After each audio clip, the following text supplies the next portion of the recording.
I'm going to get it started for a few minutes, and then I'm going to turn it out to the audience. It's a very troubling, angering, inspiring, difficult film, I think, to watch. And I was struck. Jim has a bit in the middle of the film where he talks about going to the High Court, and that the court system, he says, is set up to make you feel that you definitely don't want to end up back there. That even if you win, you get your ass kicked. And to me, to some extent, the experience of activism and of this activity that these people went through last year has something of the same feel about it. That even if you win, and there was a kind of a symbolic win, you get your ass kicked, and the people on that screen looked like they got their ass kicked. You know, we didn't even, as you know, we were mostly seeing activists, volunteers, artists committing themselves. We weren't seeing the people who get their ass kicked every day in relation to this issue.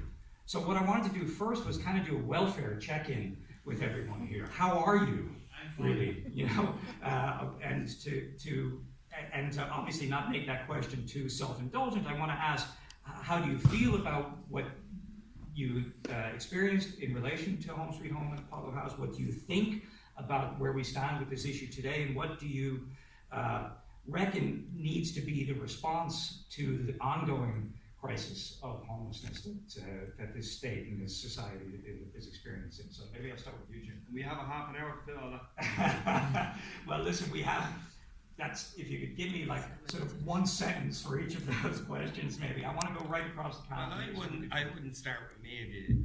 All right, well, what was I would start with Brendan. I mean, you know, you had various levels of commitment. Me and Glenn and the other artists, as Brendan would call it, we were kind of on the outside, you know, trying to help, do everything. We weren't getting our, you know, he was getting his ass kicked in the union and his job and whatever. And I think it was particularly heavy on him and Dean, and then it would have fed down to news and then to us. Brendan, tell us. Brendan, go ahead. Yeah, the therapy's going well, Harry. Some people wouldn't agree with that. All right, Mandy. Look, it's a while now, and sometimes other people sum up your own thoughts best. And I think Dave Gibney, and Dave is here with us, by the way, summed up my reflections on it. We had a great opportunity. When I talk about we, I'm not talking about us. I'm talking about the collective. What I, in my old-fashioned red kind of way, called it the working class, had a great opportunity at that time. Because there was massive public support. But we came apart. Part of that's down to ourselves.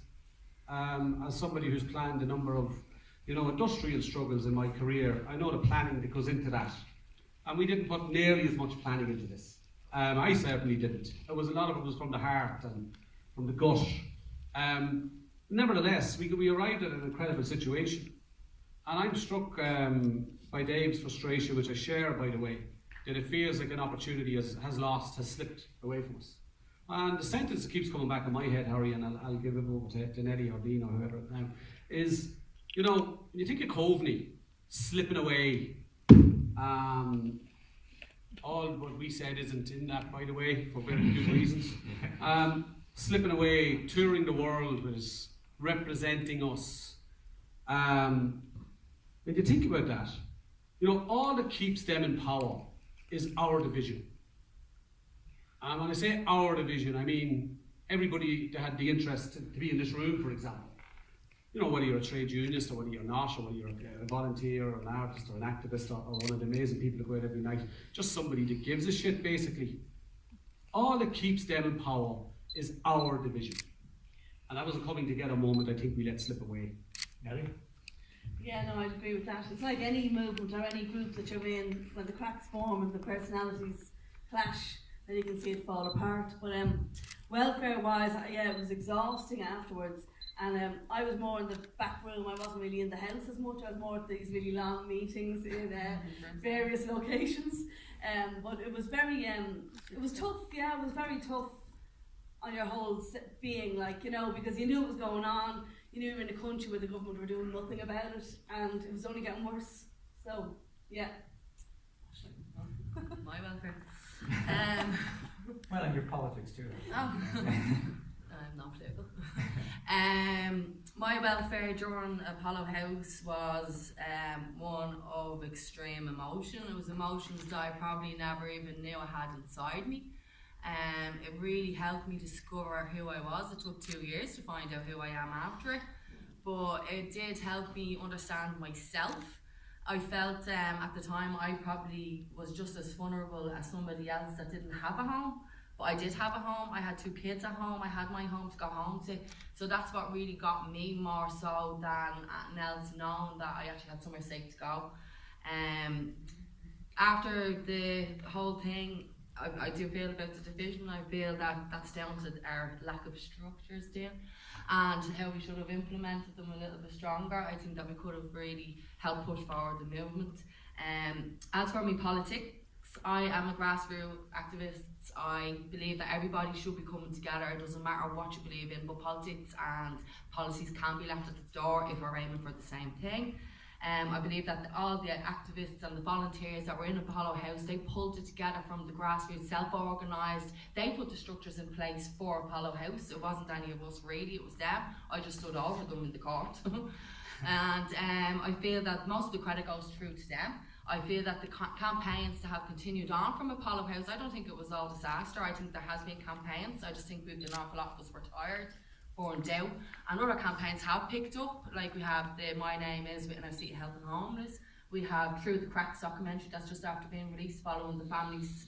We have the vacant properties poster campaign happening all over the city, and tonight we have a direct action where there is an occupation happening right now. So we want to make sure that everyone still gets involved, push their names down, volunteer, spread the word out, leave the division at the side, and it's time to start coming together and keep this as a priority. We need to keep homelessness and housing as a priority because it's getting worse. We have Brexit coming, we have an awful lot of vulture funds coming in, we've got an awful lot more people at risk of losing their homes, the mortgages with PSTV or whatever they're called. Their homes are all at risk, and people need to realise that it's not a class division anymore, it's money division, and that's really, do you know what I mean? If you can't afford it, you may as well get out of the city. Cheers. We're all alive.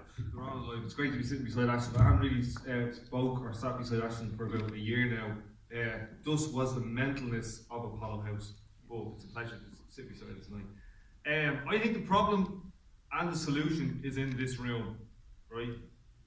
Just in this room. Like the people that I've invited here tonight, I know as a collective what the potential of that group is if we get our shit together, and the problem and the solution is in this room here. It's nowhere else. It doesn't lie with anybody else, and we need to own that. We need to go with that.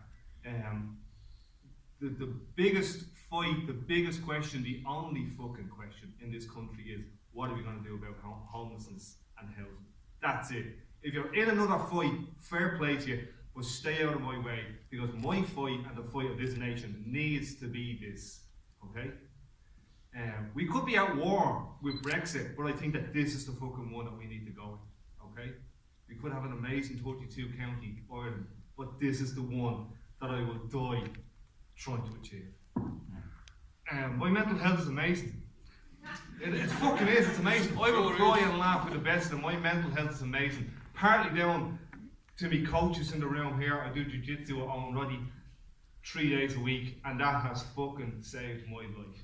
Because literally, I wanted to drive this life into a wall with my wife in the car. That's no messing, and it was just post-traumatic stress from a war that we were in. We were in a war with ourselves, with our egos, with our consciousness, with our country, with our government, with the idea of what's more important, people or property, power or people, profit or people. That's it.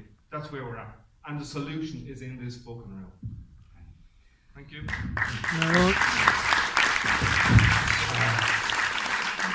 Jim, I'm going to ask you to follow that, not by talking about your mental health maybe for a minute, but maybe by, just since we are in the Irish Film Institute, to just ask you a little bit about the background of this film. Zahara Mufid is the director, she can't be with us. here tonight, but where she came in with you in this film, where this film fits into, I mean, you talk in the film about needing to make a big movie about the homeless, and instead, in a sense, you've been involved in making maybe what we might call a small movie about people fighting against homelessness, a movie about activism rather than a movie about homelessness. But where does this film come from, and where does it fit into your larger vision about how you tell these sort of stories? God, that's a tough one. I mean, I just, like literally what it says in the movie, I was just like trying to record in case anything went wrong, you know? So like it was to me it was like a legal document. I'm slightly different to some of the people on the panel, you know, and that I actually think at deep down we have very deep problems. One is in the legal system, there's no question. Most people don't get to encounter it. You know, when you get to encounter it, all it does is fuck you up. That's what I believe. They immediately put the onus on Brendan and Glenn, you know, and that made, you know, it's an impossible situation. We weren't dealing with homelessness, we were dealing with drug addiction, I would say. I would say that if we had to be lucky enough to deal with the homelessness, we could have taken it much further. But the people that are actually homeless are two gentle, self-effacing, a mother with 3 kids in a car. They're not coming to Apollo House, you know. We were getting the fucking Looney Tunes, you know. And yes, the Looney Tunes are there for very various reasons, you know. But we are a rich enough, well enough off society in Western Europe that we could have a much better grasp of things. And I think what we felt was, what I feel, for me it was simple. I was going back to the north side. You know, like Glen, all these, it's kind of like, okay, I'm going back to the fucking north side, you know? And I think that we have we could have a way of politicizing things. Apollo House was very powerful politically. And we got caught on you know, we probably should have been defending the right of a person to a house as a civil rights issue, which we kind of got trapped out of. We probably should have thrown out most of the people who were drug addicted and found them places elsewhere, because we couldn't actually fucking deal with that. But we should just pick one homeless person and said, we got one in Apollo House and we're going to defend them to the death. You know, so it should have been an issue. But we were naive and wild and, you know, like, but, you know, Ray Darcy, I don't know if you heard that, Brendan, was saying to me, were you naive? Do you think you can take over any public building? I was like what? Like a police station? I'm like, are you fucking kidding me? Like, are you serious that we shouldn't take over police stations? Because I don't think that, you know, we have never really got the grasp. We haven't had the Martin Luther King go up and knock the fucking thing on the door and say, this is what we believe, you know? And it was a little grasp, but I was very proud of the friends I made. That's basically what I feel. There's I was reminded of Martin Luther King and Selma, which I thought was a great underrated film about activism and about the struggle of being an activist and the real politics there. And I guess I maybe want to ask the political veterans on the panel a bit about the balance between a portrayal of compassion and of kind of helping the homeless on the one hand, and then the very kind of deep structural politics that are at play here. I think, again, Dave Gibney captures it a bit in the film, talking about a government that deliberately has reinflated property prices because they regarded negative equity as a more important political issue than they regarded homelessness. You know, and Dean talks in the film about the market. And but just stop there for a sec. Once they accepted the European imposition of the debt on the society, they couldn't do fucking anything else. They're just in the church praying that property prices go up so there's no negative equity. Don't get it wrong. They didn't give a fuck. Most people in Ireland don't give a fuck. Everybody's praying to get out of negative equity. So we already got in that trap. Do Okay. you know what I mean? Brendan, I think you want to have a crack at that. Yeah, I think we can overcomplicate this. Mhm. And you know, the points Jim makes about the courts are absolutely correct, in the sense that if anybody remembers the High Court judgment on the 11th of January, the judge actually says in his judgment, notwithstanding the fact that what's happening in Apollo House is a noble deed, that it's a trespass, and where trespass comes against the property rights of somebody else or another entity, those property rights need to be protected. So the judge was very honest. The judge was saying in a High Court judgment after Christmas and the New Year, when all the emotion was gone and when the media, including the national broadcaster, had given us all a good kicking, the judge felt safe enough to speak the truth and to say in his judgment, property rights trump your fucking humanity. Get out. That's what he said. And really, this is not very complicated. You know, almost half of the people elected to our Oireachtas are landlords. Who are they serving? And you know, I'm not saying we need to have a revolution. You know, though if there's one going, sign me up. But that's not what I'm saying. I'm not saying, you know, we need to wait for the overthrow of world capitalism. I'm not saying that, Harry. But what I am saying is we need a small adjustment, just a small adjustment, where we have public housing. And even now, if you listen carefully to the debate that's going on, even politicians who are concerned about the crisis can't get their language right. They talk about social housing.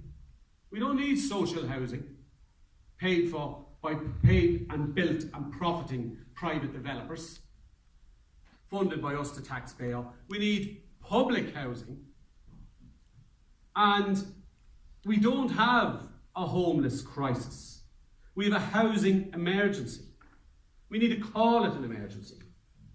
And I believe that even those who are lucky enough to own their own home, everybody has someone, be it a son, a daughter, a grandchild, a friend, who can't and will never, unless things are adjusted just a small bit, be independent in terms of their housing.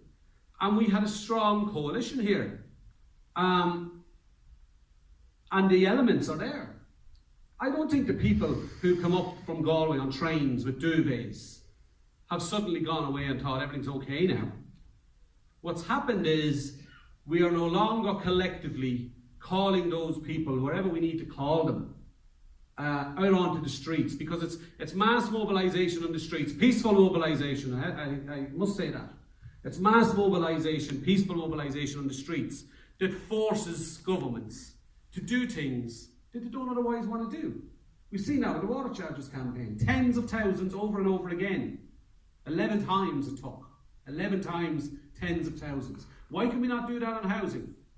We can't do that on housing so far, because, you know, the trauma of all this and all that, you know, we didn't fall out with each other, but we kind of got a bit exhausted and we kind of splintered. We need to get our shit together again, and we need to call those people together again. We need to get our language right. We need to build that pressure from the ground up. Yeah. Ashley, do you want to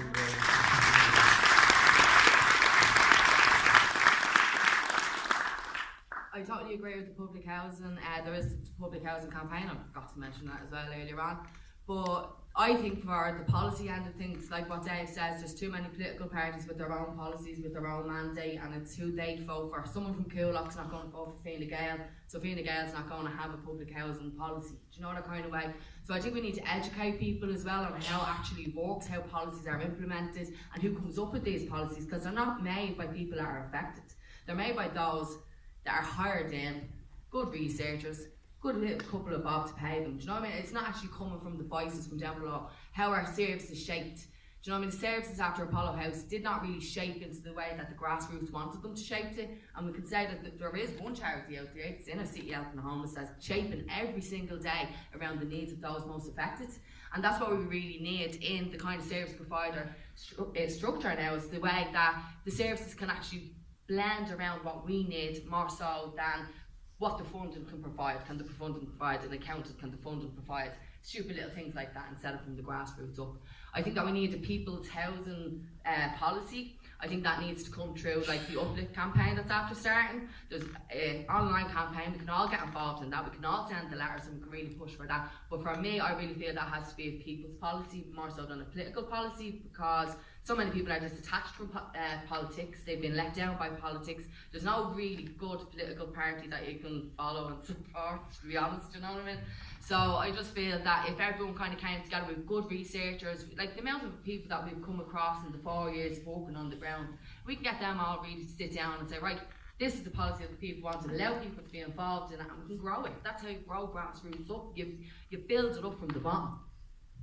Can I ask Nellie a question that I think is related to that, and it's where in the grassroots the artists come in? I mean, you came in through the Artists Union that was involved in this. There was a poignant moment in the film where Terry McMahon, a filmmaker, was talking about there's a concert going on, and while the concert is going on, the authorities are taking people out of their tents along the Royal and Grand Canals.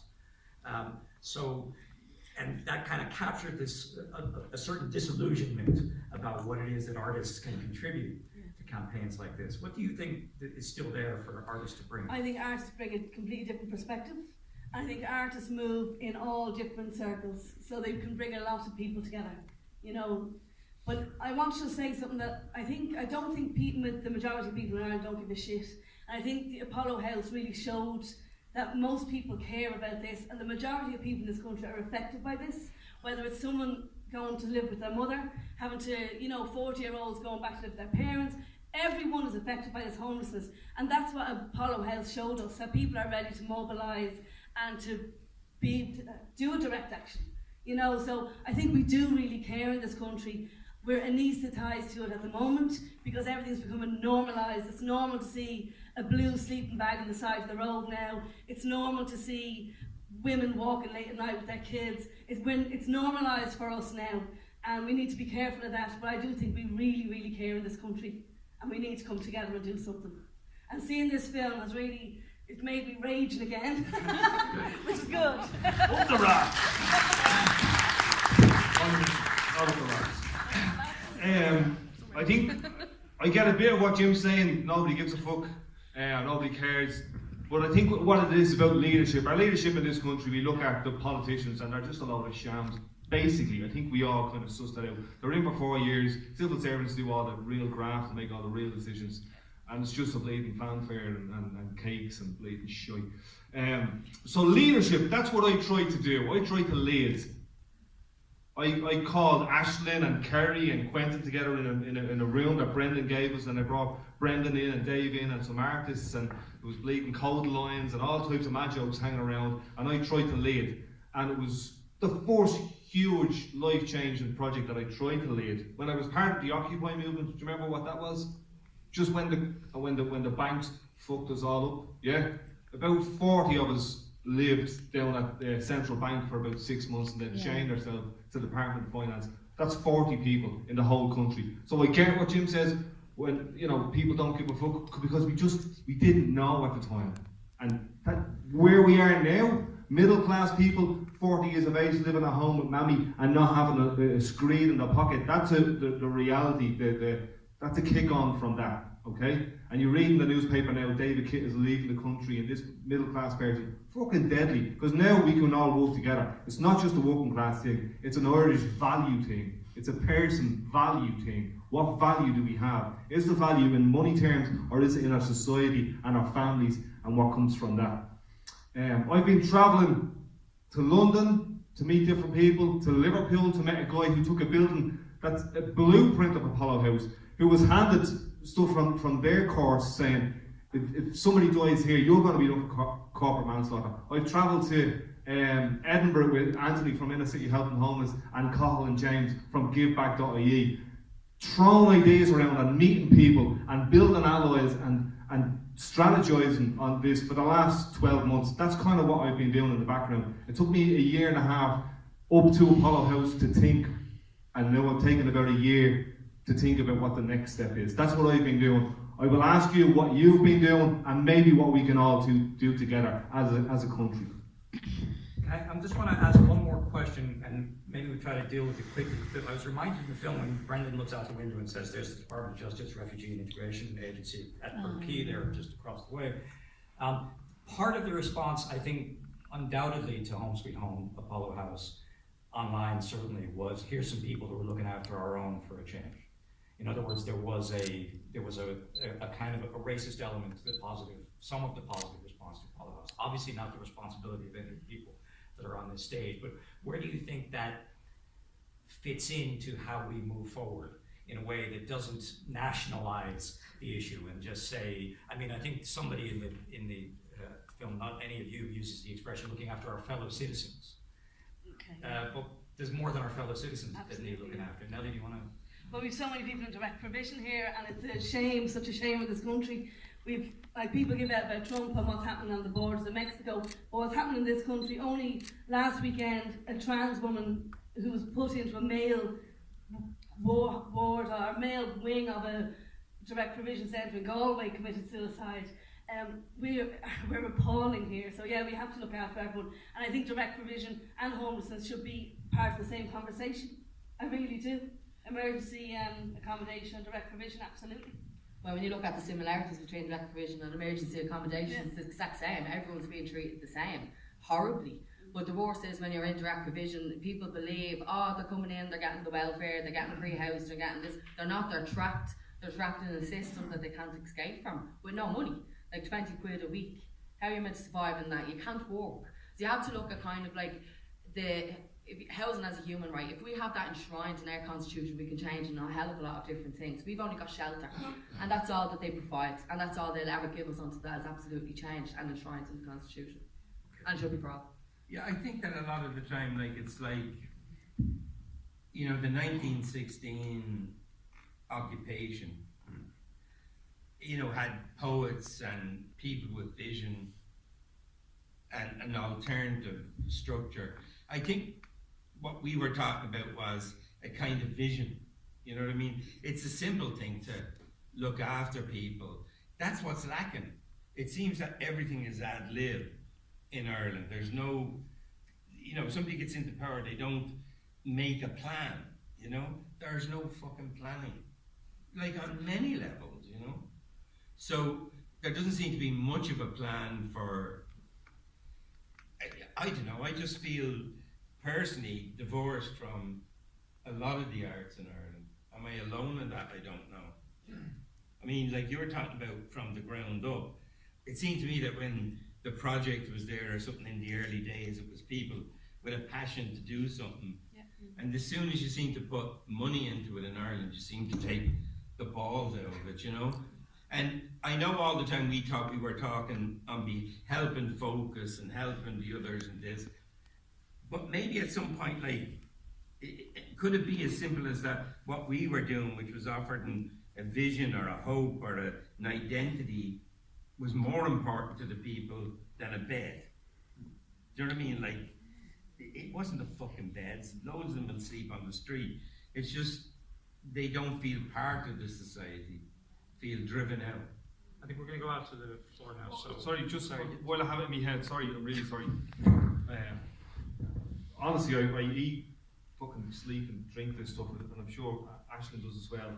So I have a lot of it shit on my head. I'm really interested in a conversation that I'm having with Anthony from Inner City Helping the Homeless and GiveBack.ie in terms of making a really concrete, legal housing cooperative where we raise shitloads of money, like I'm talking 200, 300 million quid potentially, and build cooperative houses, build public houses. That's what I'm interested in doing. So I just wanted to get that out of my bleeding brain before I lost it. All right, so I see two people with questions here. Maybe I'll take both of them, and obviously if you can keep it as brief as possible, that'd be great. So thanks. Yeah, thanks. Yeah, my question, I was a volunteer for a few weeks, and my question was, you said, I think you may have answered it, you said the solution is in the room. So could we hear more about that? Remember you said at the beginning, Yeah. the solution is here, and is that what you're just after saying? That just what I just said there, that last bit. Yeah. Now here's the thing in Ireland, rumour mills start, so I'm reluctant to say any more than that. But I'm telling you now, from the people that I've invited here, The solution is in this building. It's a bit of grassroots, it's a bit of union, it's a bit of artists, it's a bit of fucking capitalism as well. It's a bit of smart, it's a bit of legal barrister stuff, it's a bit of going to the European Court of Human Rights. It's a bit of all that, but the solution is guaranteed in this room. Fair play. Fair play. Yeah. Keep My- it posted. Yeah, sorry. Just to congratulate everyone, absolutely brilliant. I know Donna and Rosie Leon are a few people in the film. My question to you is that why did you decide to go to a building like Nama building and not to a factory? Like for example in Argentina, the workers, they occupy the old factories. I mean, I lived in Sao Paulo as well, and the whole issue of why do you decide this type of Nama buildings and why you could have gone somewhere else, I don't know. And my question to you as well, why you don't want to set up other maybe something like the Irish Social Forum we had in the past? My question to you is, how can we leave this room tonight and see where we're going to move from here? Because it's very nice to be discussing this here for an hour and then we'll all go home. Maybe we can have another meeting another day. Do you mind? I want to take another question from the floor too, and then we'll come back with a couple. And well done, really, really good. There's another one just here. Yeah. The microphone's coming from your left. The thing that concerns me most of all is that when you had the accident time and you left the power house stepped away and the contract that was stolen away, you had to go to the hotel. I think that's where the major mistake was made, where if you hadn't have gone to the hotel like in Malvern and maybe got down on Con Street, got the people out in the streets, make them right out in the streets there, I think that would have got more attention, because then you would have had buses going by, all people in their everyday lives would have seen it more rather than they would have been hit in a hotel, if you understand what I mean. I think that would have brought more focus to the situation at that point. I think that's where a mistake was made. So if we did more of that kind of civil protest out in the streets, I think that would get more attention rather than being hoodwinked by the courts. Okay, those are two kind of related why questions. Why a NAMA building rather than another kind of a building, another kind of an occupation, and then why the kind of sneaking around to the Malvern in the aftermath, which I think is really a very striking sequence at the end of the film, and a quite uncomfortable one, actually. The idea that this constitutes a kind of an invasion into a more bourgeois space. Totally true, but I suppose deep down we were feeling the responsibility for the people. You get to know people, they don't become numbers, and it's just like, Jesus, we have to find, Glenn was thinking we have to find somewhere for them. I don't think it shows a bad heart, it's kindness and a warmth, and there was no way, once we left, the war was over, We don't forget, we didn't come out like 1916 with white fucking flags, okay?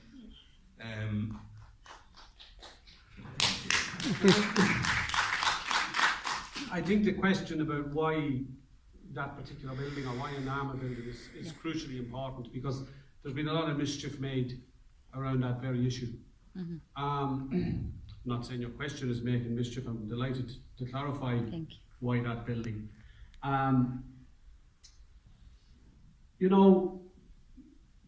This emergency has its roots in 35 years of failed housing policies, but particularly in the financial crash of 2008, where everything reached its tipping point, and where we became responsible for 64 billion euro of private debt, and where all we got back were a series of empty buildings and land that the people who had those debts could no longer look after. And we chose a NAMA building, firstly, because we believed then, and we still believe now, that we own those assets. We, the citizens of Ireland, own those assets. How can we own the debt, but we don't own the assets? So we chose it for that legal reason.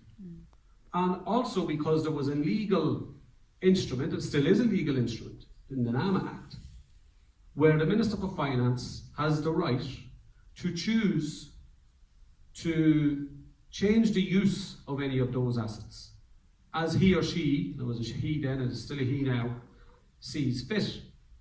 And we wanted, and we spoke to Simon Coveney about this, we wanted Apollo House to be taken off us by the government, by the McVerrys, and kept as a mid-term measure until the promised housing that still hasn't materialised came on stream.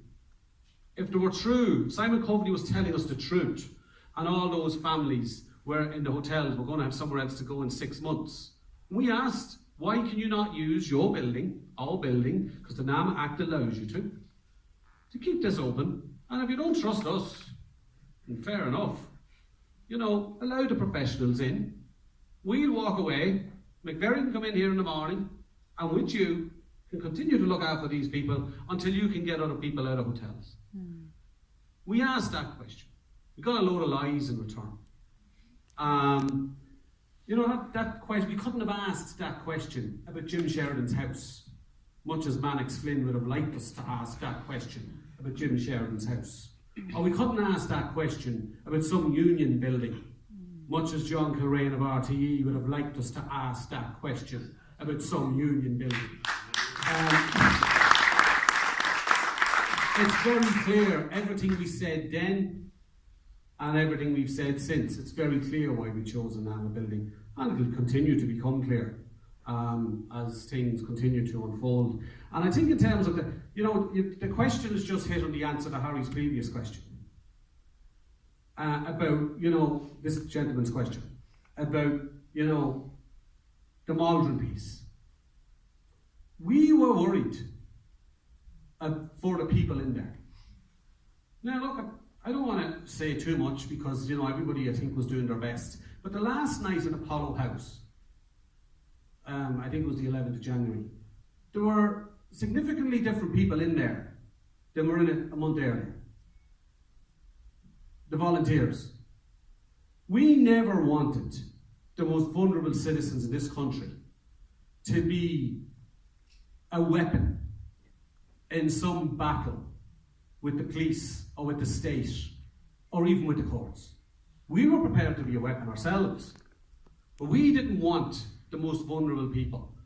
And we were kind of caught. We were driving down from a meeting in Fermanagh, don't ask why Fermanagh, but anyway it was, when that judgment was made, and Glenn was on one phone and I was on a different phone, and we were all ringing each other and trying to get hotels. And Glenn, I have to take my hat off to the man, in particular, we just wanted the people looked after. And yeah, we could have went down. The answer to Glenn's question, why didn't we just go out and say, here, have them now, and I don't mean them in any disparaging way, but have them now. And politically that would have been the right thing to do. It would have been a complete breach of faith and trust with the people who had been in there. So we did our best. There was also, it wasn't mentioned in the film, we got a house out in the north of Dublin somewhere, where people were put up, and 6 or 7 people were put up there for over a month. And we were just doing our best. And did we make mistakes? The best thing you said, my friend, is we made a mistake on the 11th of January. I can tell you we made a hell of a lot of mistakes long before then. Sunita, how are we doing? Can we take a couple more questions, do you think? Dan. It's about 23 past 8. Maybe 2 questions. Okay, yes. Short answers, please. Yeah, I'm going to go right to the back on the aisle. Let's do 4 questions. Yeah. Not feeling the pressure now. I'm not very political. I don't know a lot about politics and stuff and how things run, but we've changed the referendum twice in the last couple of years. The Constitution states shelter. Should we not, I guess what you guys are doing, a lot of grassroots stuff, and I totally admire absolutely anything that can be done to help another person, everything you guys have done so far. But should we not be looking at that level to change the Constitution so that if we do get something that can change the lives of all the thousands of people that are in hotels or on the streets, that this won't happen again. It can't come back on us ever again. We should be, we're Irish proud people.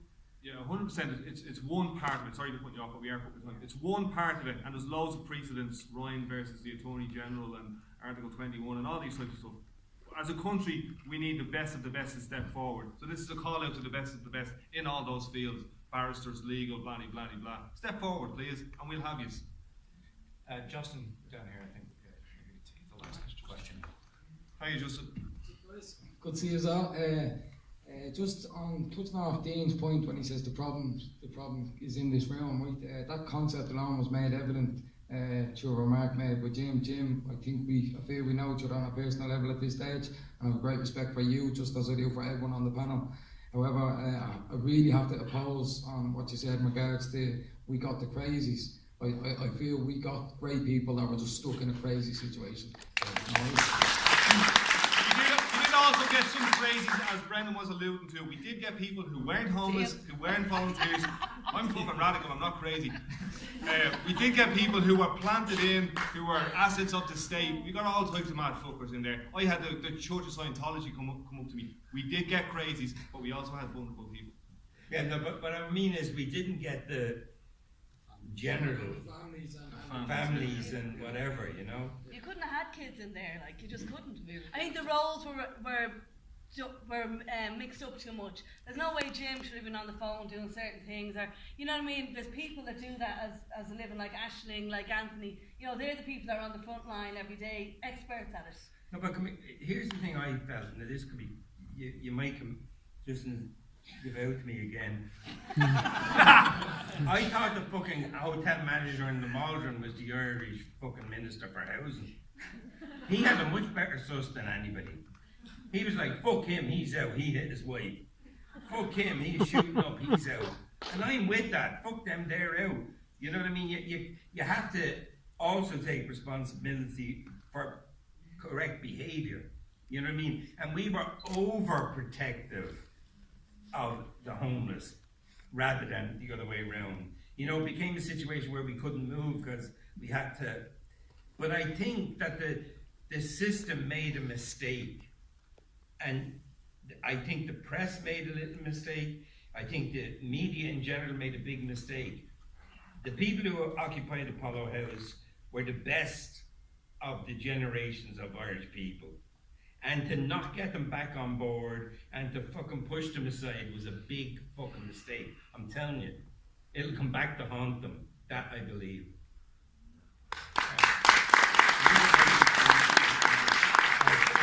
One last question, comment from Anthony at the back there, and then we're going to have to wrap it up. And then you shout your question up at the end before you kick us out.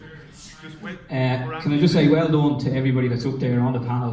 Most of you I've met after the occupation individually or on a session, Brendan, one or the other. I understand why these were in there and how things were crazy and what was going on, and we discussed all this later on, but this was 2 years ago. Tonight while we've been sitting here, the people behind me were probably saying I'm an ignorant fucker, I was on my phone. I was dealing with three kids and a mother that have been told with Dunleary Rathdown County Council tonight that they weren't being accommodated, and our organisation are accommodating them.